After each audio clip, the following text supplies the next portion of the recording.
Baiklah, pada pertemuan kali ini kita akan belajar bersama-sama tentang pengenalan entrepreneurship. Apa itu entrepreneurship?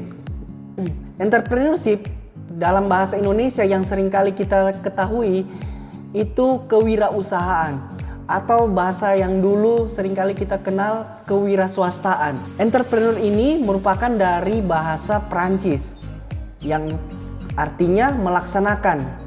Sedangkan kata kewiraswastaan ini itu dibagi dalam beberapa penggalan kata yang artinya itu digabungkan, yang berasal dari kata wira. Wira merupakan kata utama, gagah berani. Swa berarti sendiri, sta itu berdiri. Sedangkan usaha merupakan kegiatan yang menghasilkan. Jadi kalau kita gabungkan kewiraswastaan atau wira swasta, seorang yang dengan gagah berani melakukan usahanya itu secara sendiri, secara mandiri. Nah, di sini saya akan mengambil beberapa pengertian dari beberapa para ahli. Salah satunya Richard Cantillon.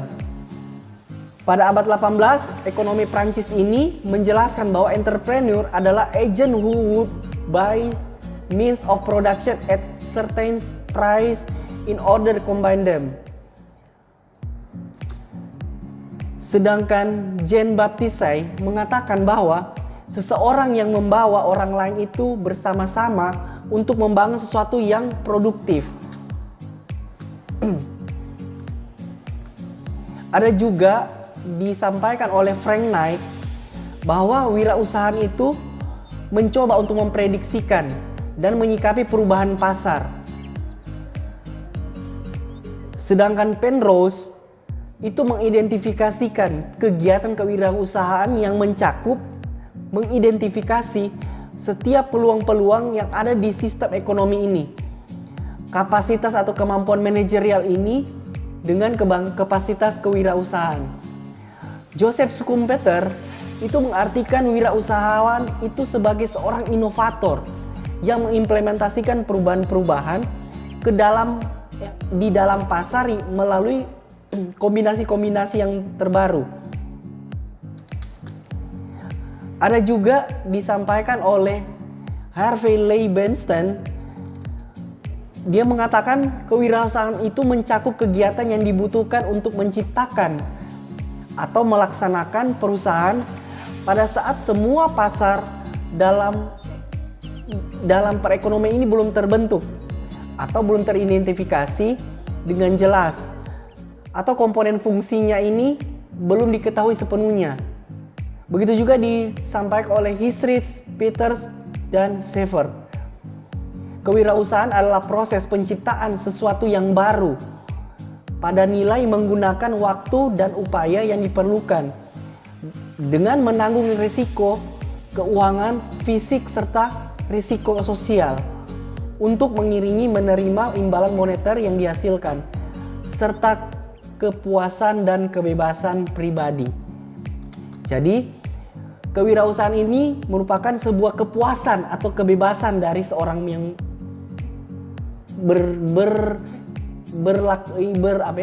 dikatakan secara mandiri, kebebasan pribadi. Jadi tidak ada kekangan dari waktu, kekangan dari siapapun, dan dia harus menanggung resiko dari keuangan, fisik. Yang terakhir oleh Israel Kirzner, dia mengemukakan bahwa wirausahawan itu mengenali dan bertindak terhadap peluang pasar. Apabila ada pasar yang dihasilkan, dia lihat peluang di situ, dia langsung menciptakan sebuah, saya mau membuat usaha ini, saya mau membuat usaha ini. Disitulah wirausahaan itu muncul. Ini yang dikatakan oleh Israel Kirzner. Yang kedua yang kita akan bahas yaitu tujuan entrepreneurship. Mengapa harus ada entrepreneurship? Tujuannya di sini saya hanya mengambil 4. Yang satu, meningkatkan jumlah entrepreneur yang berkualitas, menghasilkan inovasi yang baru, meningkatkan kesadaran tentang kewirausahaan. Yang keempat, menciptakan lapangan kerja yang lebih besar dan luas. Jadi orang yang belum ada pekerjaan, dia lihat peluang, dia menciptakan sebuah peluang dan dia menciptakan sebuah pekerjaan yang baru.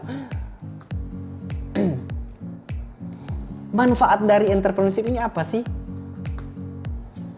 Di sini saya memberikan manfaat. Yang satu, manfaat dari entrepreneurship ini dapat mengurangi pengangguran karena terciptanya lapangan pekerjaan. Dia menciptakan sendiri sebuah lapangan pekerjaan. Jadi dia akan mengurangi otomatis pengangguran. Kedua, sebagai generator pembangunan dalam meningkatkan sumber daya ekonomi dan produktivitas rendah menjadi produktivitas yang tinggi. Jadi jangan heran mengapa banyak orang yang dari yang tidak punya apa-apa, ketika dia berusaha, lambat laun dia akan menjadi seorang yang menciptakan produktivitas yang tinggi. Dan dia menjadi seorang generator pembangunan di negara atau kota yang dia tinggal. Ketika menjadi role model di masyarakat, ketika dia menciptakan inovatif atau kreatif yang baru, dia menjadikan dirinya seorang role model, panutan. Seperti sekarang ada yang menciptakan ekoenzim, ada lagi tanaman berhidroponik yang bisa dilakukan di rumah. Yang terakhir, menciptakan bisnis baru serta mengalami langsung resiko. Karena dia mengalami langsung resiko yang ada, dia mampu mengidentifikasikan untuk mencapai keberhasilan. Jadi dia dapat mengidentifikasikan masalah ini apa dan ini mencarikan solusinya seperti apa, karena dia turun langsung di usaha yang dia lakukan itu. Beda dengan Anda ketika di pekerjaan. Nah, yang terakhir, konsep kewirausahaan inovatif pada era ekonomi saat ini.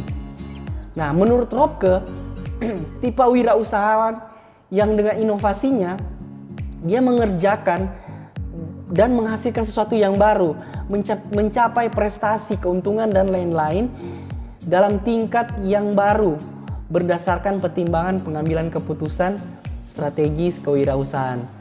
Dan yang terakhir, konsep ekonomi kreatif adalah konsep di era ekonomi baru yang menopang utamanya adalah informasi dan kreativitas, di mana ide dan stock of knowledge dari sumber daya manusia itu merupakan sebuah faktor produksi utama dalam kegiatan ekonomi.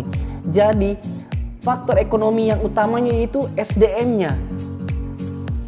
Oke, sampai sini pembelajaran kita pada pertemuan pertama ini. Sampai ketemu lagi di pertemuan berikutnya.